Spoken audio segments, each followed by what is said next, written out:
Lisa. I have several photos to scrap today. They're kind of small photos, and I'd like to do them on one 12 by 12. I don't really want to spread this out to a 2-pager. Now, the whole story here is about my husband's kayaking, and there's going to be probably lots of pages about this. He's gotten a kayak. He's very enthusiastic about it. He's been many times, really enjoying it. But one of my friends kayaks, and she told me that there's no graceful way to get into a kayak. And so I was with him one day when he was getting in, and I took all these series of pictures of him getting in, and so I thought it would make a fun page. But I want to, of course, show the pictures in order, and you can see they're too big. They're 3 by 3s, and I've got 5 of them, so they're hanging off the edge here. I could run them on a diagonal, but it'd still be a tight fit. I could kind of, overlap them sort of thing, but I would lose some bit. I probably wouldn't lose too much, since you don't really have to have the kayak in each one, but I thought it might be fun to do some sort of fold-out kind of thing. And this is my sketch. We're going to have the photos going across the top. I have a photo of him in the lake. I didn't get a good close-up because once he got going, boy, he took off on me faster than I could take a picture. And then some type of embellishment down here. I did a little experiment with the folding thing, and you can see it has to be glued together, pieced together here. But what I've done is I've got 15 inches worth of photo and 12 inches worth of paper. So there's a 3-inch difference, and what I did was scored an area of 3/4 of an inch because I had 4 folds. So 3 inches divided by 4 is 3/4 of an inch, and I created 4 3/4 inch folds, and that gives me a perfect fit. What I'm finding though is it's hard to keep this laying perfectly flat. Now once it's in an album it'll be better, but I'd like to have a little room to create a pull tag to pull this out so you'll be able to see the whole thing with all the photos in there, because they're going to look like this. So they're going to slide in here. And they're going to be folded down, and then you can just sort of pull the whole thing out to see it.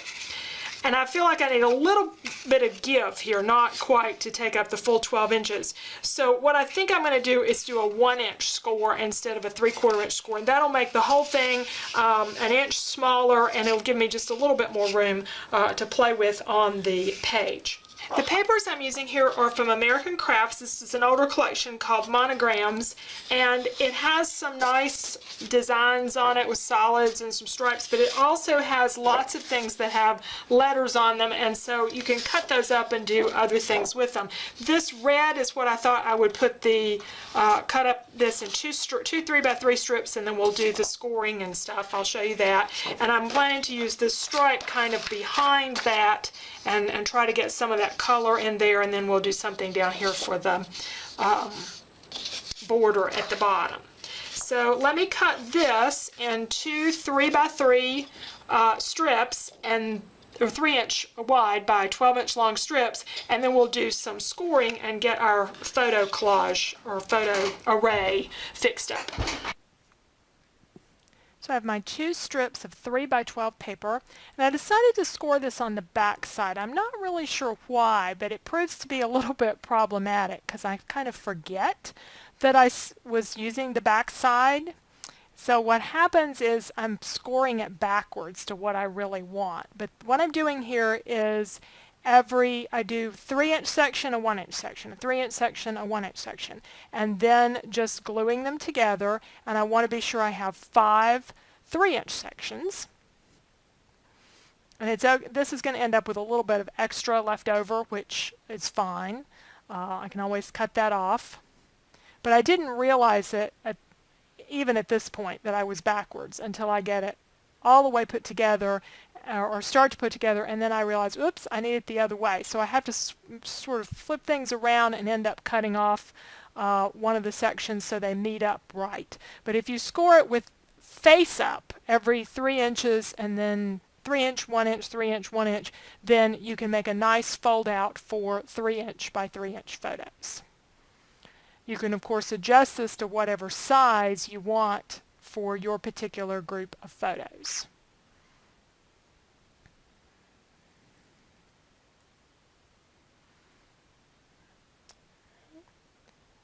And then I'll just be gluing each of the photos into its space. The important thing here is to get them in the right order, since I'm trying to convey a process that's going in a specific order. When I showed this to my husband, he loved this fold-out, but he did object to the title that I'm about to use because he claims that he's quite graceful. He said, I'm very graceful except for, well, maybe this one photo. As long as he doesn't fall, that's all that matters. So now that's sort of a pull-out, and it's really cute and efficient in getting several photos across the page. Now I've got to flip my monogram paper over here so that the S that happens to be on this page gets covered up because I don't want the monogram. I cut my title on the silhouette. I have a class called Silhouette Titles and Text where we look at different ways like this one to make it easier to organize your letters so that you don't have to handle all those little bitty letters.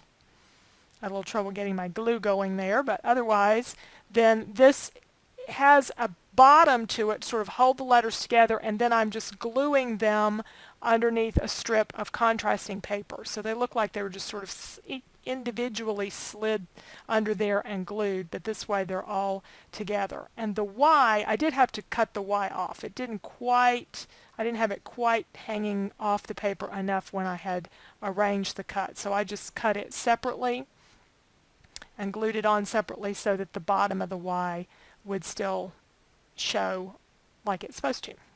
So we have no graceful way to, and then get in a kayak, and I also did some welding there, and again we do quite a bit of that in the class to put together groups of text and to make some interesting looks with your text. Simple things and more elaborate things in that class.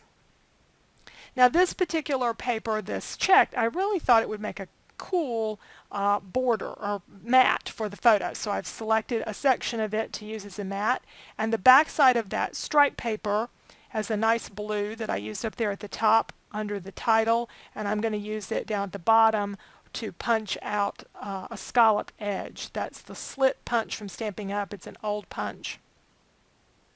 For my embellishment, I have some chipboard, and what I did was just paint the chipboard a yellow color, and then I was going over it with some ink, and the Daffodil Delight color that I was using was just not adding any real color to it, so I went with more mustard to give it a little bit more depth.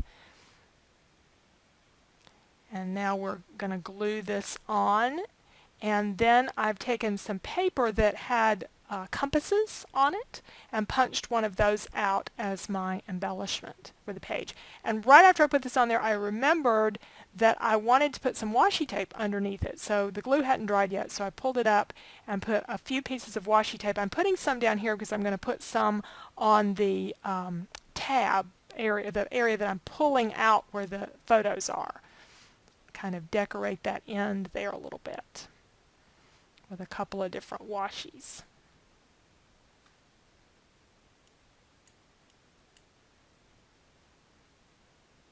And I had some brads here from My Mind's Eye, and I was considering using it. In the end, I decided not to do the brads. I do have a page protector, and I've gone ahead and cut a slit on the side so that the photos can just pop out of that, and it's just cut in a little more than 3 inches out of one side, and then you can just pull them in and out. Okay, so we have followed our sketch with our photos here, but they're folded over, so that's why you don't see the whole photo going across there. I did add an extra strip of paper to kind of contain my title a little bit. And then the rest of the titles down here, we've got our compass on some chipboard and a little bit of washi tape added to this and a date sticker. So when it's in its page protector, it's all contained nice and neat and held with this clip. And then whenever you want to see all of the photos, you just loosen the clip and just pull it out, and you can see the whole progression of getting into the kayak or whatever you want to show as a progression. So, and then just slip it back into its page protector and clip it back in place.